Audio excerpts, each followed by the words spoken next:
आपको teeth cleaning की requirement है। लास्ट टाइम भी आपने नहीं कराई थी जब लास्ट ईयर आए थे।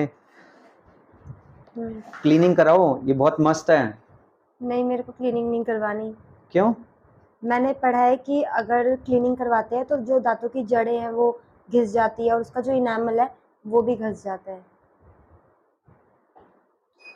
सो फ्रेंड्स, ये एक और मिथ है पेशेंट का, जिस वजह से वो टीथ क्लीनिंग को अवॉइड करते हैं, डिले करते हैं, पोस्टपोन करते हैं। तो पेशेंट का ये कहना है कि मैंने ऐसा पढ़ा है या सुना है कि टीथ क्लीनिंग कराने से दांत घिस जाता है, उसकी इनामल की परत वीक हो जाती है।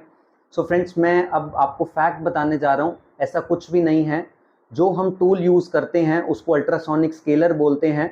अब मैं पेशेंट की एक बार ये भी बता दूं कि पेशेंट ऐसा क्यों बताता है बाहर जाके या दूसरे।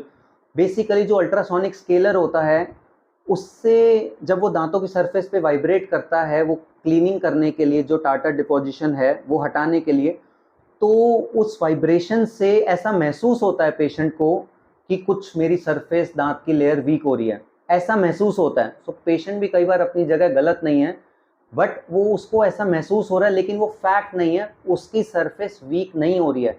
दांत का इनामल अल्ट्रासोनिक स्केलर से नहीं घिसता है, पहली बात। दूसरी बात, क्या मैं इनको क्लीनिंग हर 2 हफ्ते में एडवाइस कर रहा हूँ? क्या आपको मैं टीथ क्लीनिंग हर एक महीने में एडवाइस कर रहा हूँ? क्या मैं इनको बोल रहा हूँ हर 3 महीने में आओ? आपको teeth cleaning procedure minimum minimum US protocol कहता है 6 मंथ्स, एक बार 6 मंथ्स में ज़रूर कराएं। यूएस प्रोटोकॉल को चलो फॉलो नहीं करते हैं, वहाँ पे डेंटिस्ट्री बहुत एक्सपेंसिव है। इंडिया में आके बात करते हैं, 1 साल में एक बार ज़रूर कराएं। अब पेशेंट कहता है कि ये तो फिर पूरी ज़िंदगी के लिए हो गया। चलो, आपको 1 साल में एक बार नहीं करा रहे हो तो फ्रेंड्स आप 1.5 साल में एक बार कराएं। मैक्सिमम लिमिट भी आपको बता देता हूँ, 2 साल में एक बार ज़रूर कराओ। अब आप ये भी रूल मत बना लेना कि मैं तो 2 साल में एक बार कराऊंगा। किसी किसी पेशेंट को 1 साल में एक बार कराने की भी ज़रूरत पड़ती है, हर पेशेंट की अपनी एक रिक्वायरमेंट होती है। लेकिन ये जो 2 साल का मैं आपको बोल रहा हूँ, एक हैबिट बनाने के लिए बोल रहा हूँ, वो इसीलिए कि कई कई पेशेंट तो 10 साल नहीं कराते, 15 साल नहीं कराते। वो लोग एटलीस्ट 2 साल में एक बार करा लेंगे तो बहुत बड़ा चेंज होगा उनकी ओरल हाइजीन में, काफ़ी ज़्यादा शिफ्ट आएगा।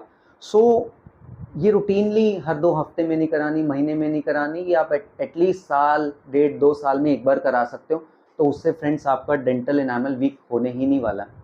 और दूसरा जो आपको महसूस हो रहा है, आपकी बात हम उसको भी मानते हैं। जब मैं भी क्लीनिंग कराता हूँ अपनी, तब मुझे भी ऐसे लगता है कि बहुत ज़्यादा सेंसेशन फील हो रहा है, वो वाइब्रेशन दांत में ऐसे महसूस होता है कि कुछ वीक हो रहा है, बट ऐसा सच नहीं है।